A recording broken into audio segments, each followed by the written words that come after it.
Diablo 4 est-il une suite améliorée de Diablo 3 ou quelque chose de nouveau? Est-ce que Blizzard a vraiment créé un jeu différent de Diablo Immortal? Je sais que beaucoup d'entre vous ont aimé Diablo 3 et que le remaster de Diablo Resurrected a été un succès pour un remake. Cependant, je pense que Diablo 4 met l'accent sur un aspect clé de l'expérience qui avait d'ailleurs fait le succès de Diablo 2, le sentiment de progression. Sauf que là, ils vont encore plus loin.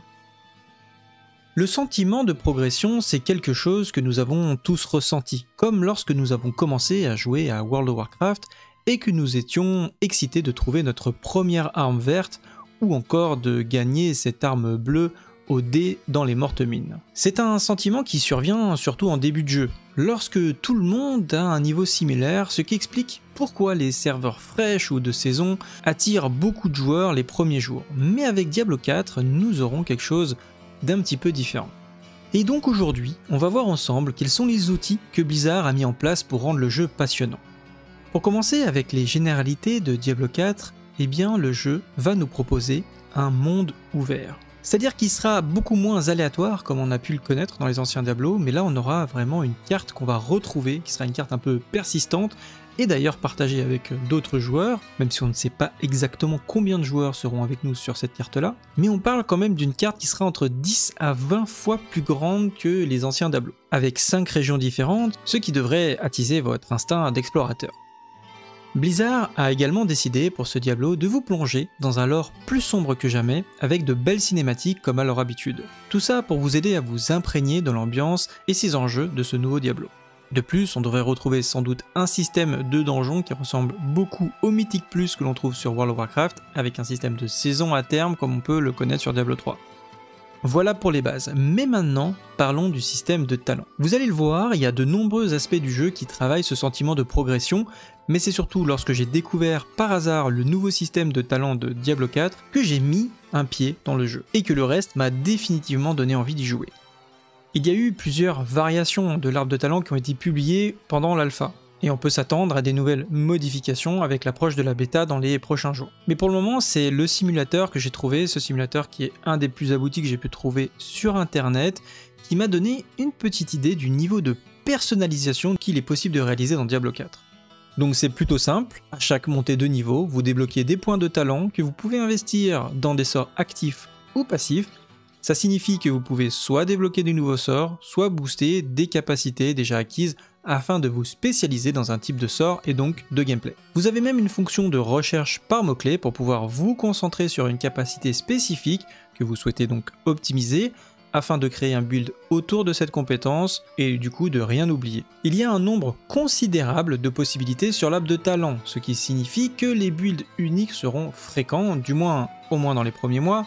Bien sûr, si vous suivez la méta, vous risquez d'avoir les mêmes talents qu'un autre joueur, mais ça restera rare, c'est l'un des nombreux premiers points de personnalisation de votre personnage. Alors bien sûr, il sera possible de changer de voix, un peu comme sur WoW, que ce soit juste un point de talent ou un reset total, mais ça deviendra de plus en plus coûteux au fil du temps.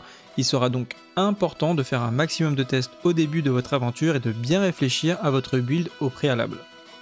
Mais en plus des talents, s'ajoute un autre niveau de personnalisation avancé qui sera accessible à partir du niveau 50, le système de parangon. Et je dois dire, je le trouve vraiment cool dans Diablo 4 et ça m'a captivé, j'ai vraiment hâte de le tester. Donc à partir du niveau 50, en plus de vos points de talent, vous débloquez 4 points de parangon par niveau. C'est-à-dire que tous les quarts de votre barre d'expérience, donc barre de progression de votre niveau, vous allez débloquer des points de parangon. Je vais essayer de faire simple pour vous expliquer le nombre de possibilités que vous offre ce système. Vous avez donc un tableau avec des cases, vous commencez au centre du premier tableau.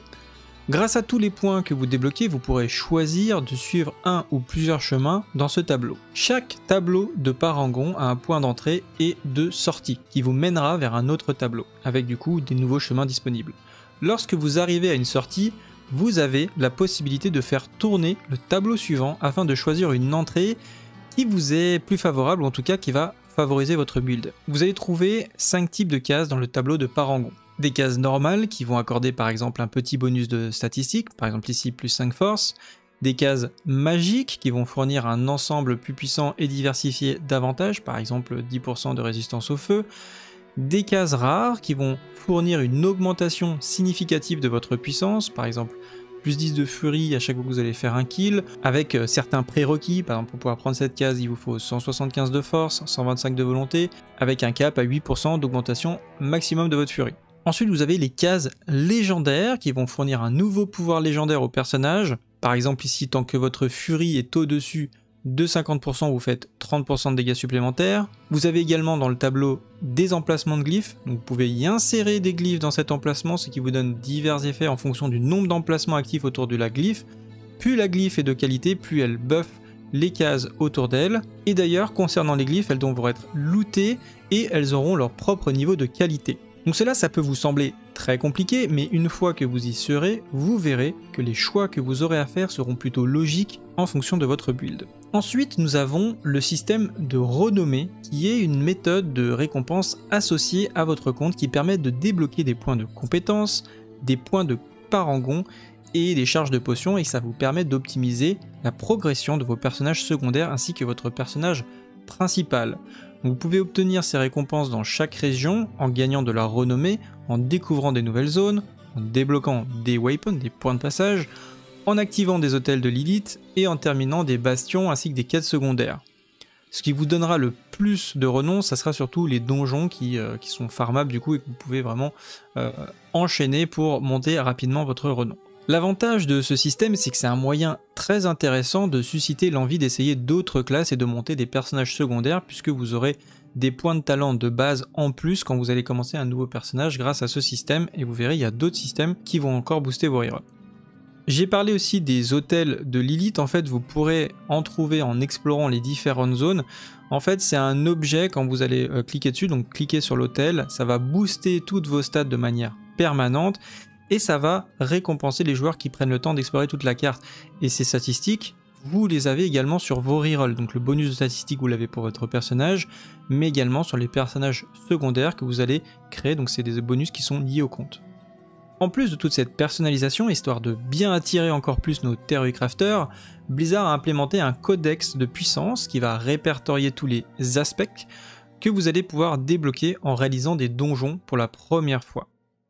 Donc un aspect, c'est quoi? C'est un affixe en fait que vous allez pouvoir fixer sur un objet. Donc chaque donjon va nous débloquer un aspect spécifique.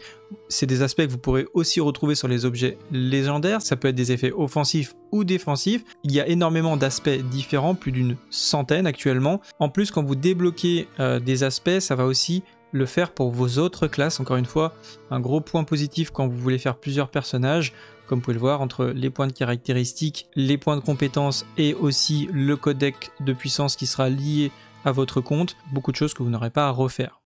Donc en résumé, Blizzard semble avoir repris énormément de concepts qui ont bien marché sur d'autres licences comme les anciens Diablo et éviter les erreurs comme certains aspects de World of Warcraft avec le partage de ressources entre les rerolls, ce qui devrait faire plaisir aux joueurs casuals sans pour autant délaisser les joueurs un peu plus hardcore qui vont trouver un énorme challenge d'optimisation et de theory crafting. Pour ma part, je suis captivé à la découverte de tous ces moyens d'optimisation et de la conception du jeu. J'ai donc vraiment hâte de le tester sur la bêta et je serai d'ailleurs en stream plus régulièrement, probablement en mode ASMR, papa oblige. J'ai également bien avancé sur le site avec la création d'articles pour rassembler des informations essentielles.